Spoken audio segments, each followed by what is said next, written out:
Assalamualaikum warahmatullahi wabarakatuh. Bismillah, alhamdulillah, wassalatu wassalamu ala rasulillah wa ala alihi wa sahbihi wa mawala amma ba'd. Ashhadu an la ilaha illallah wahdahu la syarika lah wa ashhadu anna muhammadan abduhu wa rasuluh la nabiyya ba'da.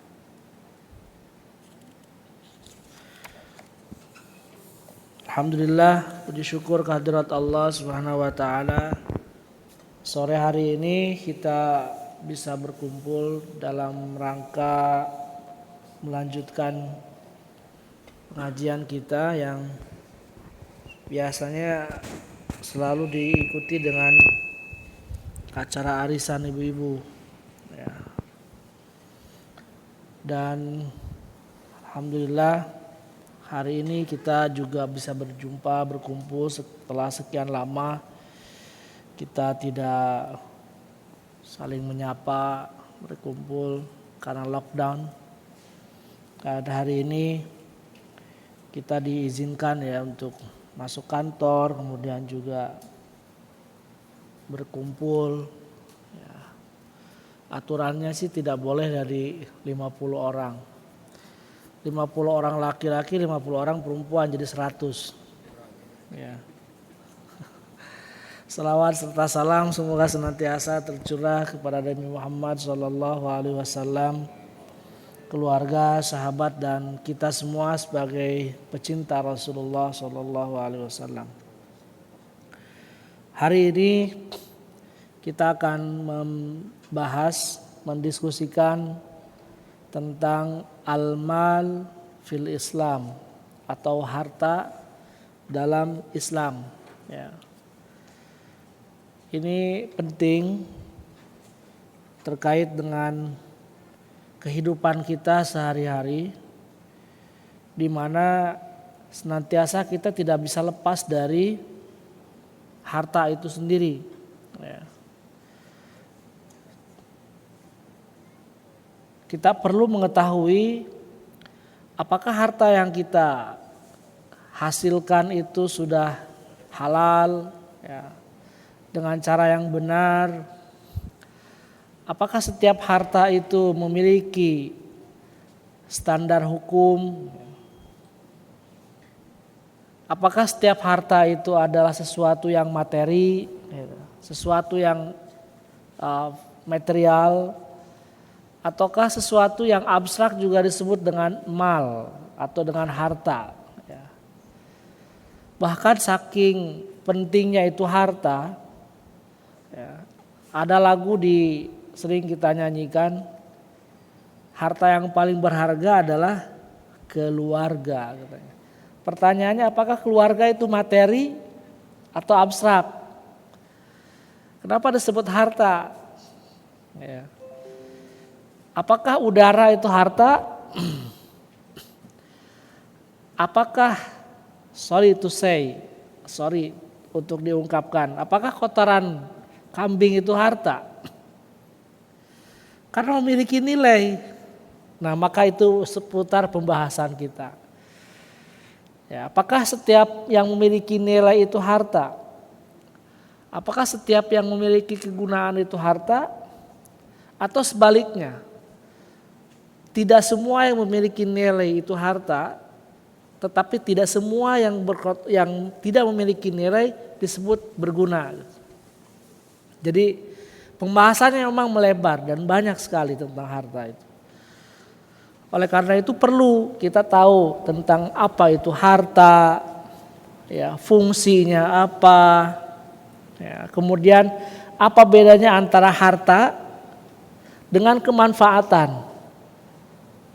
Ya, contoh di antara kita ada yang punya kontrakan. Kontrakannya itu sendiri apakah harta atau manfaat? Yang dipakai oleh orang itu hartanya apa manfaatnya? Ya. Orang punya rental car ya. Menyewakan mobil. Yang disewakan itu mobilnya apa manfaatnya? Lalu yang kita miliki itu hartanya yang berbentuk fisiknya atau yang dimanfaatkannya. Paham kan? Ya. Lalu hukumnya gimana kalau saya memiliki mobil, saya sewakan, apakah saya harta atau uang yang saya hasilkan dari fisiknya mobil atau dari manfaatnya? Maka akan berputar hukum di situ. Ya. Sehingga ketika seseorang bertetanggaan, punya rumah 2 bertetanggaan, ya, ada jalan yang menghubungkan keduanya. Apakah memiliki jalan itu disebut harta? Siapa yang lebih berhak untuk bisa melalui gang kecil itu di antara 2 rumah itu? Ya.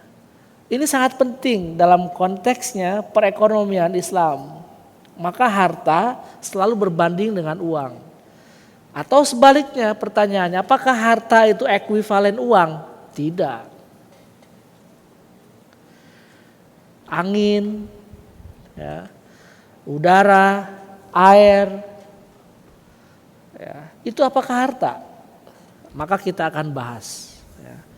Nah sebelum ke situ saya ingin menyampaikan bahwa ternyata Al-Quran itu tidak hanya mencakup aspek ubudiyah, aspek ibadah saja, tidak hanya sholat, zakat, tapi Al-Quran juga membahas tentang kesosialan. Bahkan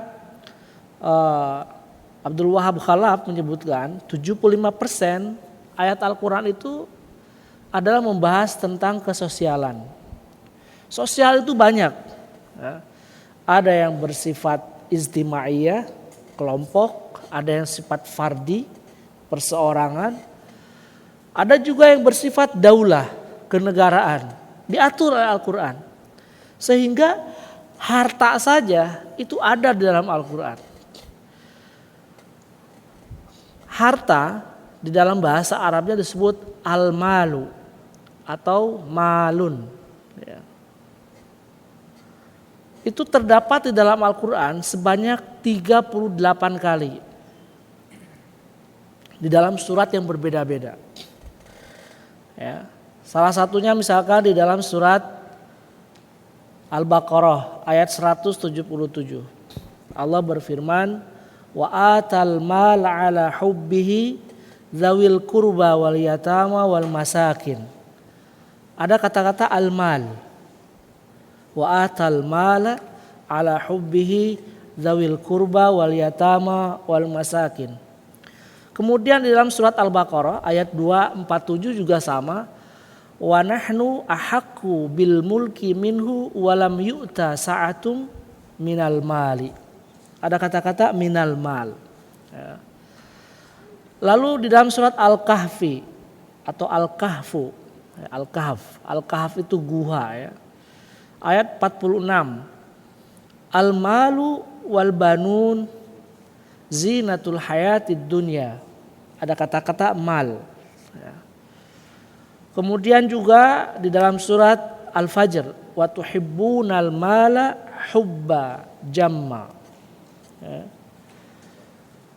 Lalu di dalam surat Al-Baqarah ayat 155 juga disebutkan wala nabluwannakum bisyai'im minal khaufi wal ju'i wa naqsim minal amwali wal anfus was samarat wa basyiris sabirin, ayat kesana ya. Wala ta'kulu amwalakum bainakum bil batil. Wala ta'kulu amwalakum bainakum bil batil. Janganlah engkau saling memakan harta di antara kalian bil batil, dengan cara kebatilan. Illa antakuna tijaratan antaradin bainakum. Kemudian juga disebutkan masalul ladzina yunfikuna amwalahum fi sabilillahi kamatsali habbatin ambatat sab'a sanabil. Ada kata-kata amwaluhum. Ya. Dengan bervariasinya ayat tersebut menunjukkan saking pentingnya harta di dalam Islam. Karena dengan harta bisa menjerumuskan seseorang ke surga, bahkan bisa menjerumuskan ke neraka. Di dalam Ihya Ulumuddin, Al-Imam Al-Ghazali menyebutkan sebuah hadis, ta'isa abdud dinar wa ta'isa abdud dirham. Celaka dan binasalah orang yang senantiasa menjadikan dinar dan dirham sebagai tuannya. Ya. Karena apa? Karena uang di dalam konteks Islam itu tidak memiliki peran nilai, tapi uang memberikan nilai. Imam Ghazali menyebutkan teori al-mir'ah. Apa itu mir'ah? Mir'ah itu cermin.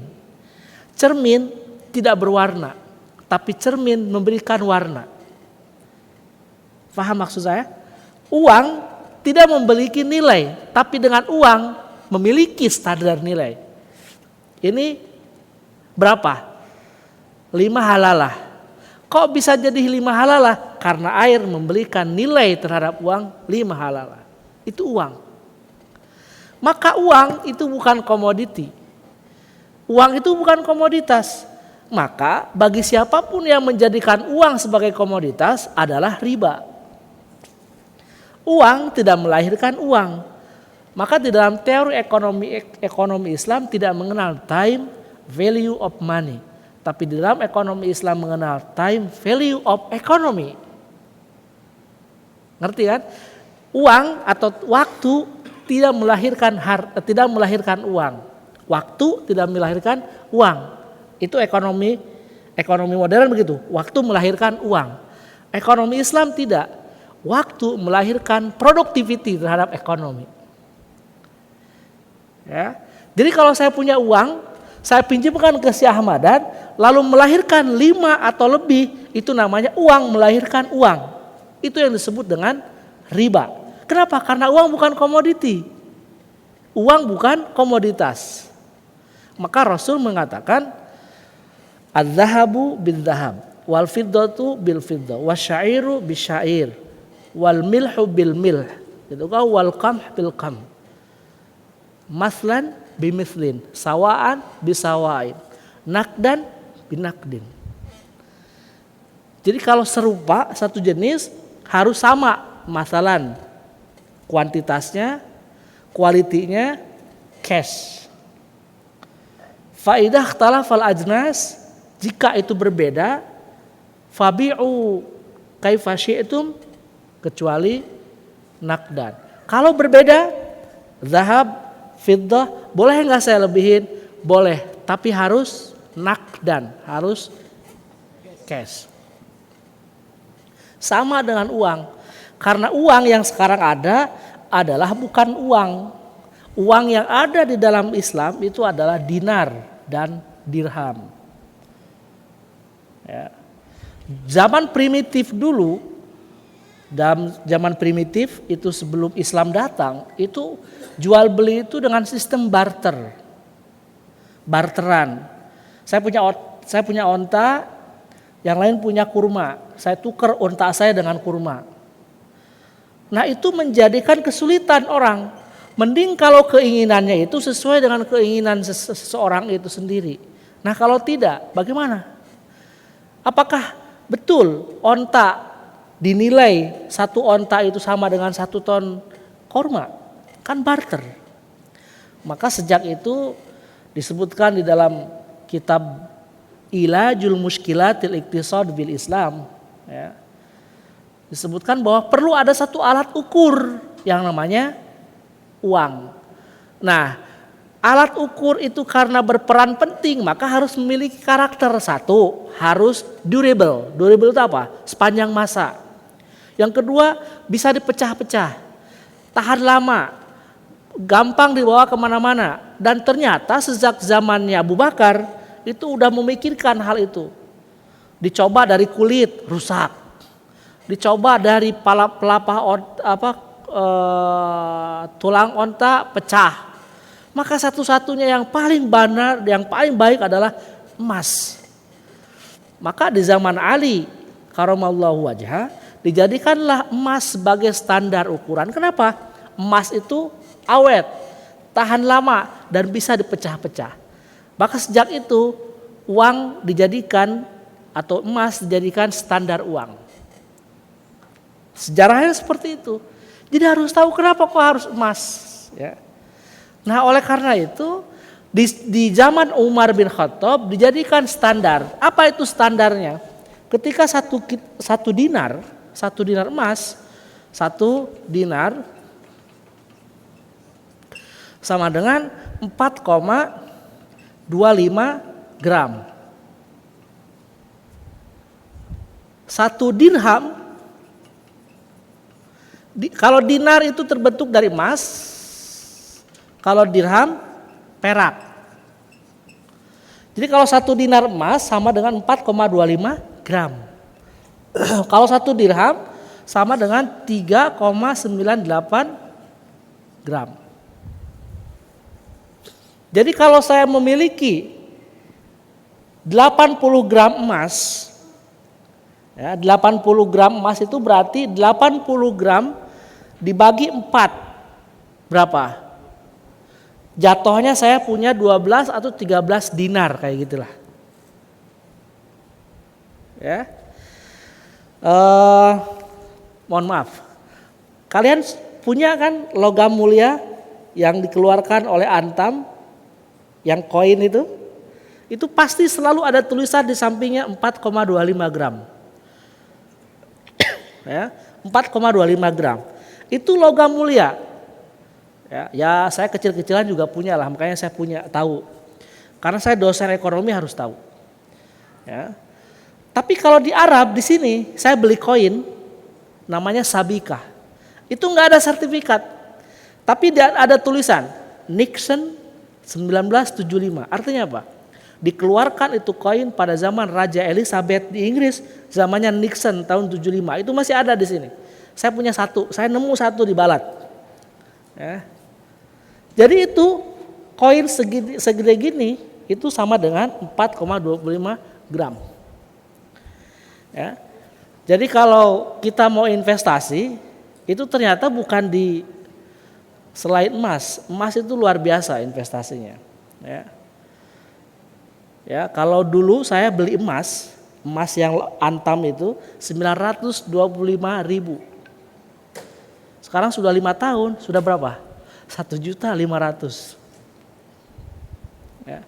Di Depok tahun 2015 ada orang berangkat haji hanya dengan 60 koin dinar bisa memberangkatkan haji 2 orang.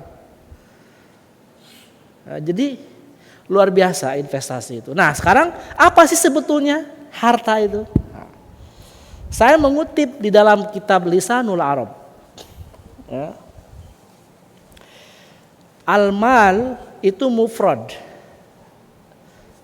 ya, bentuk singlenya. Kalau bentuk pluralnya apa? Amwal. Jamaknya itu amwal. Al-mal. Al-mal itu kullu ma yamlikuhu al-fardu au tamallukuhu al-jama'atu min mata'. Mata itu aset. Ya. Maka ketika karakteristik harta, mal itu pasti condong, kecenderungan. Mala yamilu mailan. Jadi kalau orang harta itu pasti digandrungi oleh setiap insan, maka disebut mail. Ka'annaka tamilu ilal yamin. Kok ente sedikit condong ke kanan? Artinya apa? Kecenderungan orang secara kodrati ingin menguasai, ingin memiliki aset. Entah itu sawah, entah itu sapi, entah itu kerbau, ya, sama, itu kecenderungan orang. Kalau zahabu emas. Ya. Emas itu madzhaba ilahi, orang senantiasa berpegang ke situ, namanya emas, dijadikanlah dijadikanlah dinar. Jadi ma yamlikuhu, apa yang dimiliki oleh seseorang atau sekelompok orang dari aset. Ini umum nih, bahasanya umum. Ya. Au urud tijarah, atau barang-barang dagangan. Ya. Kemudian au akar itu properti. Kemudian au nukud uang tadi. au hayawan atau dari binatang.